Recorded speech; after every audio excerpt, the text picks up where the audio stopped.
Middle present কৃষি সংবাদ সুজলা সুফলা।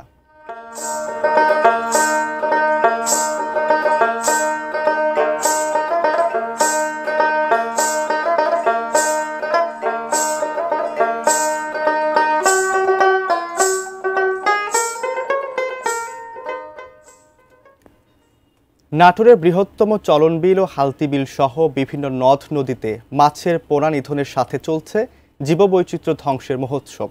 বন্ধে প্রশাসনের নেই তেমন তৎপরতা। নাটোর প্রতিনিধি বোরহান উদ্দিন বনির তথ্য এবং সোহেল রানার তোলা ছবি নিয়ে ডেস্ক রিপোর্ট। নলডাঙ্গা, সিংড়া ও গুরুদাসপুর উপজেলার বিস্তীর্ণ এলাকা জুড়ে রয়েছে চলনবিল ও হালতিবিল।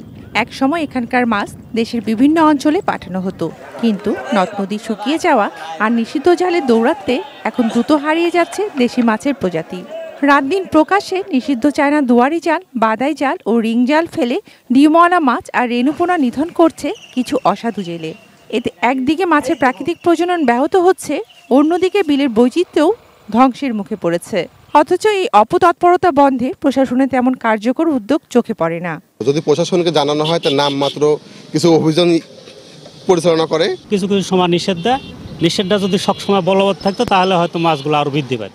এলাকাবাসীর অভিযোগ, মাঝে মাঝে প্রশাসন অভিযান চালালেও তা স্থায়ী সমাধান নয়। জরিমানা দিলেও আবারও তারা জাল ফেলছে একইভাবে।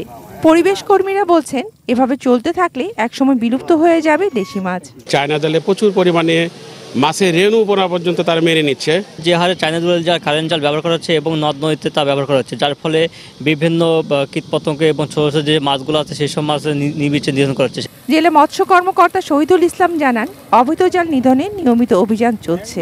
জালগুলো নিধন করছে, সেই সাথে তাদের জেল জরিমানা করছে, ফলে জনগণের মধ্যে সচেতনতা বৃদ্ধি পাইছে।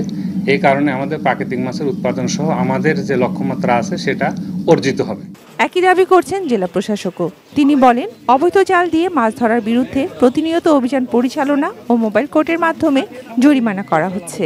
উপজেলা প্রশাসন থেকে এবং জেলা প্রশাসন থেকে প্রতিনিয়ত যে অবৈধ কারেন্ট জাল বা চায়না দুয়ারি জাল সেগুলো বন্ধের বিষয়ে অভিযান পরিচালিত হচ্ছে। Shakil Aziz, desk report, ATN news.